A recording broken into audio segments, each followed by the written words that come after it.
আসসালামু আলাইকুম। ওয়ালাইকুম আসসালাম। কি অবস্থা, ভালো আছেন? আলহামদুলিল্লাহ। আচ্ছা, এই আমি তো চিকেন দেখাইছিলাম যে আমরা চিকেনটা কিভাবে রাখবো, কেমন? তো এখন আমরা দেখাবো হচ্ছে মাছ। হ্যাঁ, মাছটা পোর্শনে, ওই যে একই কথা বললাম আমি, এখানে আমাদের বেশি মাছ খোলা না রেখে আমরা পোর্শন করে রাখলে কি হবে, আমাদের নিতে ইজি হবে। আর আমাদের কুকিং করার জন্য এটা কি হবে, সবচেয়ে সহজ হবে, কেমন? তাই যে দেখো আমরা কি করলাম, এই যে প্রথমে 1 2 এইটা 3 4, এই যে 4 পিস দিলাম। এখন কেউ যদি মনে করে ঘরে রাখবে তাহলে তারা ওইটা করতে পারে, বক্সে করে সুন্দর করে তারপরে তারা পোর্শন করে রাখতে পারে। যেমন এখন এটার ভিতর কী করলাম, আমি পানি দিয়ে দিলাম। এই যে এটা পানি দেওয়ার অর্থটা কি জানো তোমরা? পানি দেওয়ার অর্থটা হচ্ছে এই যে মাছ থেকে অনেক সময় গন্ধ আসে না, মাছ থেকে অনেক সময় গন্ধ আসে না, ফিশ আর বিশেষ করে ইলিশ মাছ, এই গন্ধটা আর আসবে না। আমি ফ্রম ডে 1 একদম প্রথম থেকে তোমরা যদি এইভাবে মাছটা রাখো ডিপে থেকে যখন বের করবা, কুক করবা, এই মাছ থেকে আর শোনো, মাছের তো একটা গন্ধ থাকে, এটা হচ্ছে ইউনিভার্সাল ট্রুথ। কি হবে, মরিলেই জন্মিতে হয়, এটা তো ইউনিভার্সাল ট্রুথ না, কেউ অস্বীকার করতে পারবে? তো মাছ তুমি যে আঙ্গিকে পাকাও না কেন, ওর তো একটা নিজস্ব গন্ধ আছে, সেটা তো থাকবে। বাট আমরা কতটা মিনিমাইজ করতে পারি সেই পদ্ধতিটা আমি তোমাদেরকে একটু দেখালাম।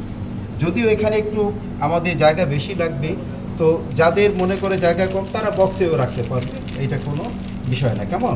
এখন এই ইয়েটা দাও, এটারে আমরা এইভাবে করে এই দাও, এটা দাও, বাবারটা দাও, এই যে।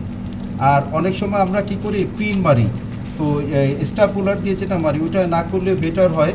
কারণ অনেক সময় দেখা যায় কি আমাদের মনের অজান্তে কি হয়ে যায় বলো তো, দেখা গেলো সেটা আমাদের ফুটের ভিতর চলে গেল। হ্যাঁ, আর এইটা তো এই যে রবার, এটা কিন্তু আমরা দেখতে পারবো যে না, আমাকে একটা রবার এখানে আছে, কেমন? ওকে, এই যে দেখছো।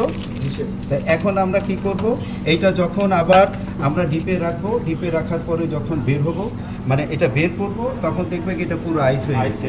আর এই যে পানিটা তখন এই মাছটাকে প্রোটেক্ট করতে পারবে, বোঝা গেছে? এই যে কারণ কি, তুমি যদি শীতকালে আমরা আসে না অনেক সময় একটা জামা পরি কিন্তু আমাদের প্রোটেক্ট হয় না, কিন্তু যখন আমরা জ্যাকেট পরি তখন তার আমাদের প্রোটেক্ট হয়। মানে আমরা তো তখন কি বাতাস কম লাগে, আমার ভিতরে গরম লাগে না, এই মাছেরও তাই।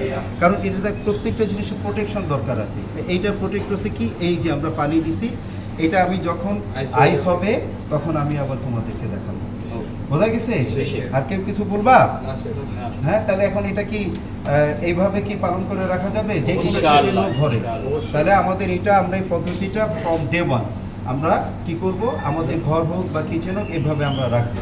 আর যারা ঘরে রাখতে চান তা তো আমি বললাম যে প্লাস্টিকের যদি কন্টেনার থাকে সেই কন্টেনারেও রাখতে পারে, it's not a big deal. Okay, so thank you guys, thank you very much.